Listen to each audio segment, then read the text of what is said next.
ships to new lands.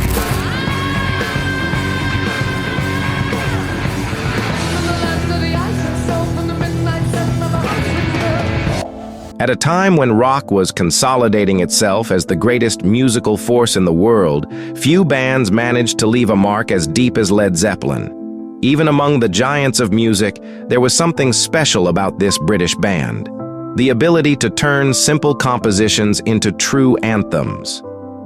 And, ironically, one of the most iconic songs of their career was born from a moment of pure relaxation, almost as a joke among the band members. By the turn of the 1970s, Led Zeppelin was already a phenomenon. After two groundbreaking albums that redefined the limits of rock and blues, Robert Plant, Jimmy Page, John Paul Jones, and John Bonham found themselves in an exhausting routine of touring and recording. Success, however, did not come without a price. The members were drained. That was when Page and Plant decided to isolate themselves in a rustic cabin in the Welsh countryside, a bucolic retreat where they could create away from the pressures of stardom. The cabin, called Bron Yr Or, had no electricity, no telephone, and no modern luxuries. There, in the tranquility of the Welsh hills, the duo found inspiration to compose some of the songs that would redefine the band's sound. Sitting around the fireplace, guitars in hand, Page and Plant began to explore a new style, more introspective and acoustic, in contrast to the electric intensity of their first two albums. It was in this setting that the idea for a different song emerged, a composition that at first was nothing more than a joke.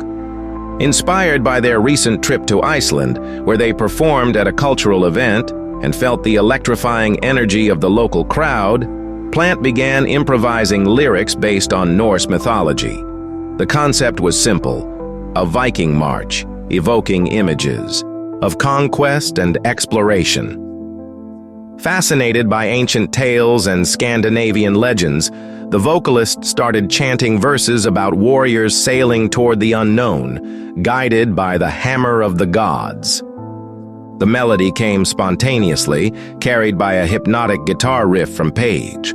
Drummer John Bonham, with his thunderous style, added a beat that mimicked the gallop of horses riding into battle, while John Paul Jones reinforced the sonic foundation with his precise bass. The result was an explosion of energy, a powerful sound that transported listeners straight into the era of Viking invasions. When they returned to the studio to record the band's third album, this new song was immediately chosen to open the record. Immigrant Song became the opening track of Led Zeppelin III, released in 1970. While the album as a whole represented a shift toward a more folk and acoustic sound, this particular song retained the wild and relentless spirit that fans loved. The impact was immediate. Plant's primal scream at the song's beginning became one of the most recognizable intros in rock history, appearing in countless films, commercials, and sporting events. The raw energy of the song, combined with its mythological lyrics, led to various interpretations. Many fans saw it as a parallel between the Vikings and the band itself. Just as the ancient Norse warriors conquered unknown lands, Led Zeppelin was expanding its dominion over the world of music.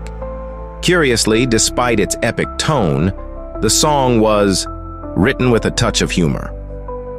According to Plant, they never took themselves as seriously as many people imagined, and Immigrant Song was, in large part, a parody of the grandeur that rock was beginning to assume. The problem? The audience didn't get the joke.